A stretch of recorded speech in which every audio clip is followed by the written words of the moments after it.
ನಿಮ್ಮ favourite serials ಈಗ ಟಿವಿಗಿಂತ ಮುಂಚೆ ಸನ್ ನೆಕ್ಸ್ಟ್ ಆಪ್ ನಲ್ಲಿ ಜಾಲಿಯಾಗಿ ಎಲ್ಲರಿಗಿಂತ ಮುಂಚೆ ನೋಡಿ. ಈಗಲೇ ಸನ್ ನೆಕ್ಸ್ಟ್ ಆಪ್ ಡೌನ್ಲೋಡ್ ಮಾಡಿ ಮತ್ತು ಸಬ್ಸ್ಕ್ರೈಬ್ ಮಾಡ್ಕೊಳ್ಳಿ.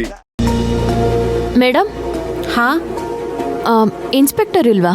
ಇಲ್ಲ ಮೇಡಮ್, ರೌಂಡ್ಸಿಗೆ ಹೋಗಿದ್ದಾರೆ. ಬರೋದು ಎಷ್ಟೊತ್ತಾಗತ್ತೆ? ಗೊತ್ತಿಲ್ಲ ಮೇಡಮ್. ಪ್ರಬಲ ಅವ್ರ ಜೊತೆ ಮಾತಾಡ್ಬೋದಾ? ಹಾ, ಹೋಗಿ ಮಾತಾಡಿ. Thank you. ಹಾ,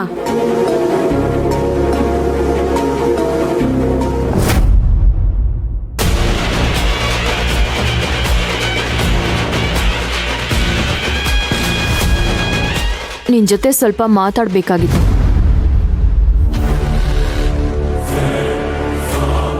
ಮಾತಾಡು.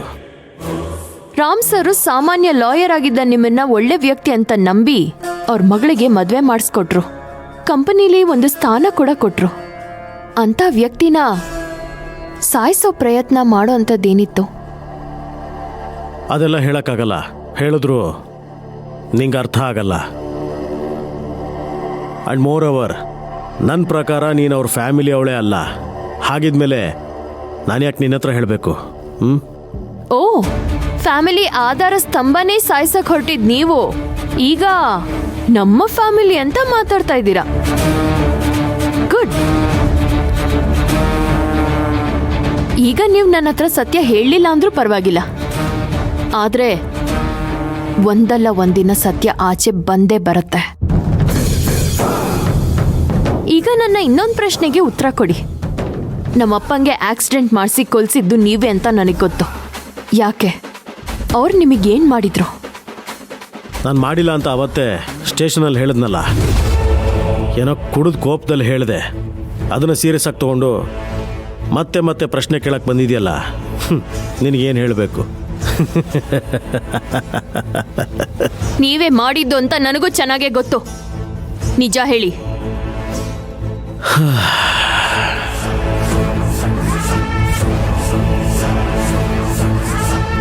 ನೀನು ಯಾವಾಗಲೂ ಮಹಾಭಾರತದ ಕತೆ ಹೇಳ್ತಿರ್ತೀಯಲ್ಲ, ನಾನೀಗ ನಿನಗೊಂದು ಕತೆ ಹೇಳ್ತೀನಿ, ಕೇಳಿಸ್ಕೊ. ಕೃಷ್ಣ ಮನಸ್ಸು ಮಾಡಿದ್ರೆ ಪಗಡೆ ಆಟನ ತಡಿಬೋದಾಗಿತ್ತು. ದ್ರೌಪದಿ ವಸ್ತ್ರಾಪಹರಣನೂ ತಡಿಬೋದಾಗಿತ್ತು. ಕುರುಕ್ಷೇತ್ರ ಯುದ್ಧನೂ ತಡಿಬೋದಾಗಿತ್ತು. ಅಭಿಮನ್ಯು ಸಾವನ್ನ, ಲೆಕ್ಕವಿಲ್ಲದಷ್ಟು ಜನರ ಸಾವನ್ನ ಕೂಡ ತಡಿಬೋದಾಗಿತ್ತು. ಆದರೂ ತಡಿತಿರ್ಲಿಲ್ಲ. ಯಾಕೆ ಹೇಳು? ಅವನು ವಿಧಿವಿಧಾತ.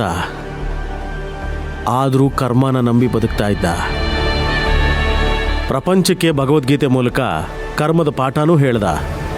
ಆದರೆ ಕೊನೆಗೆ ಎಲ್ಲದಕ್ಕೂ ಅವನೇ ಕಾರಣ ಅಂತ ಗಾಂಧಾರಿ ಶಾಪ ಹಾಕಿದ್ಲು. ಆ ಶಾಪದಿಂದ ಕೃಷ್ಣನ ವಂಶನೇ ನಿರ್ವಂಶ ಆಗೋಯ್ತು. ಇಲ್ಲೂ ಅಷ್ಟೇ ಹಾಗೆ ನಡೆದಿದ್ದು. ನಾನು ನನ್ನ ಪಾಲಿನ ಕರ್ಮ ಮಾಡಿದೆ. ಅದರ ಅಪವಾದ ಶಾಪ ನೀನು ನನ್ನ ಮೇಲೆ ಹಾಕಿದ್ಯಾ. ಏನು ಹೇಳ್ತಿದ್ಯಾ? ಒಗ್ಟೊಗ್ಟಾಗಿದೆ. ಬಿಡ್ಸ್ ಹೇಳು. ಕಾವೇರಿ, ನೀನು ಬುದ್ಧಿವಂತೆ ಅಲ್ವಾ? ಇಂಥ ನೂರಾರು ಒಗಟುಗಳನ್ನು ಬಿಡಿಸ್ಬೋದು. ಈಗ ನಾನು ಹೇಳಿದ ಒಗಟನ್ನ ಬಿಡಿಸು. ಆಗ ಸತ್ಯ ನಿನಗೆ ಅರ್ಥ ಆಗುತ್ತೆ.